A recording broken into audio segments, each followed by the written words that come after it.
Mesdames et messieurs, bonjour et bienvenue pour cette édition spéciale couvrant les travaux de la 30e conférence du Conseil islamique qui ont commencé ce samedi au ministère des Waqf sous le thème de la construction de l'État moderne, ont assisté à la séance inaugurale de la conférence qui s'étend sur 2 jours sous le parrainage du président Abdel Fattah el-Sisi, le ministre des Waqf, Dr Mohamed Mukhtar Gomaa, le mufti de la République, Dr Shawqi Gomaa, et des ambassadeurs et de nombre de pays islamiques, arabes et étrangers. Et pour plus d'informations, mesdames et messieurs, nous contactons directement notre envoyé spécial dans la conférence, notre envoyé Hani Farag. Bonjour Hani.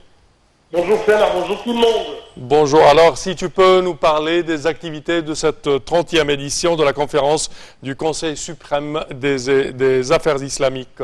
Oui, bien sûr, comme vous venez de dire, le Conseil édition de cette conférence internationale de Waqf sous le slogan « La jurisprudence de la construction des États, une vision moderne ». Et bien sûr, durant 2 jours, on trouve que plus de 50 personnalités participent à cette édition. Parmi eux, bien sûr, il y a 50 ministres, des muftis, des présidents des conseils islamiques, à côté des chercheurs, des intellectuels de renommée internationale. Oui. On trouve même qu'il y a des professeurs des universités, des hommes des médias, des cultivés et des prédicateurs qui sont venus de 57 pays, dont 20 pays africains. Et bien sûr, ils sont rassemblés aujourd'hui et pendant ces 2 jours pour discuter de 43 recherches dans les 3 axes principaux de la conférence, et ce afin de publier ce qu'on appelle la déclaration du Caire sur la citoyenneté. Permettez-moi de vous révéler une chose très importante. Et les discussions de la conférence se déroulent sur les règles, les jugements de la jurisprudence al-fiqh concernant la construction des États conformément à la vision moderne, les actes et la conception de l'État en islam entre le passé et le présent. Encore une fois, il y a même d'autres aspects très essentiels dans cette conférence. C'est par exemple la perception des droits internationaux vis-à-vis de la citoyenneté, la jurisprudence du l'islam sur la citoyenneté régionale et mondiale, et même les participants essayent de jeter plus de lumière sur les effets négatifs de la pensée des groupes extrémistes sur les sociétés.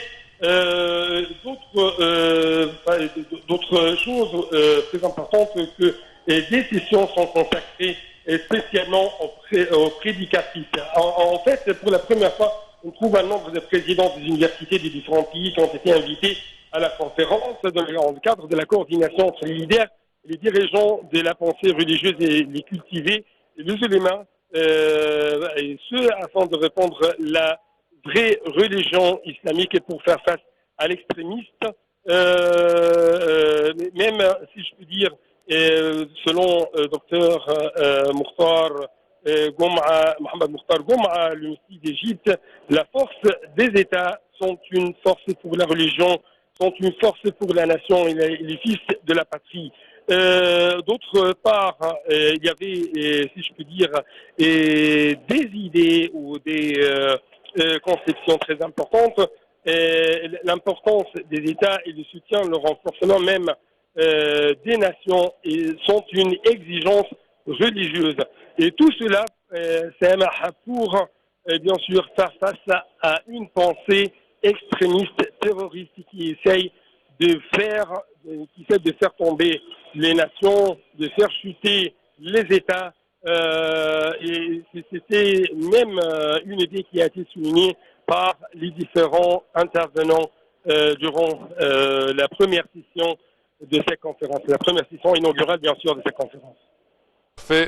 Également, Hani, tu as mentionné que cette conférence discute de 43 recherches axées sur 3 axes importants. Alors, si tu peux nous élaborer également sur les activités restantes aujourd'hui, 2e jour de cette conférence.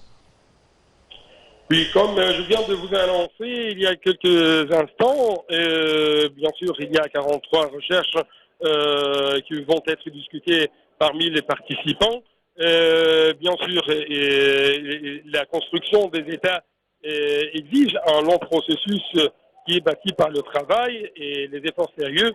Si je peux dire, c'est l'un des thèses et l'un des sujets qui va être proposé pendant cette conférence. Bien sûr, il y avait il y a quand même des recherches qui vont parler de l'importance de comment faire face à la pensée extrémiste, à la pensée terroriste, et quels sont les éléments essentiels sur lesquels les groupes extrémistes essayent de prendre afin d'éradiquer les États, afin de faire une sorte de dérivation dans la pensée islamique. Ce sont toujours des recherches très importantes vers ce rassemblement qui regroupe, comme je viens de vous annoncer, des oulimas, des cultivés, des prédicateurs, des prédicatrices, et même on trouve que la bonne compréhension de la religion, c'est le but essentiel de cette conférence. On essaye de donner de donner une vision tout à fait moderne en ce qui concerne l'islam et sa position à l'égard des nations, à l'égard des États.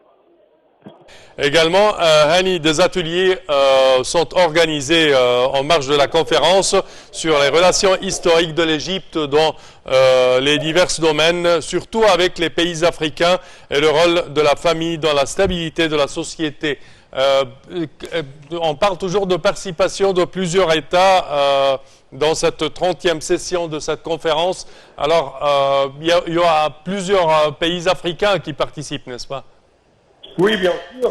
On trouve qu'il y a aujourd'hui 20 pays africains qui prennent part à cette conférence, représentés par de hauts niveaux, de hauts responsables, bien sûr, que ce soit des messieurs, des ministres. On va essayer, bien sûr, de faire des interviews avec eux.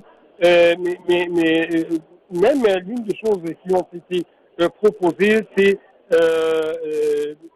dire, l'une des déclarations faites par le ministre des Affaires religieuses de l'Arabie Saoudite, Cheikh Abdelaziz, Cheikh Al-Sheikh, plutôt, il a dit que cette conférence est tout à fait importante parce que il est venu, ou même elle est venue dans une phase tout à fait critique, car il y a des informations qui se déroulent, de fausses informations, de fausses pensées qui se déroulent ou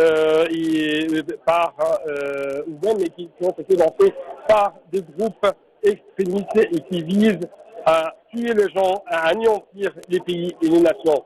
Donc, encore une fois, les États islamiques, les États arabes se trouvent dans un temps tout à fait critique. C'est pourquoi cela exige plus de coopération, plus de coordination, plus de consultation entre les institutions de la pensée, entre les institutions qui représentent la religion, afin si je peux dire, de resserrer les rangs, d'arriver à une sorte de position tout à fait ferme face à de telles pensées extrémistes.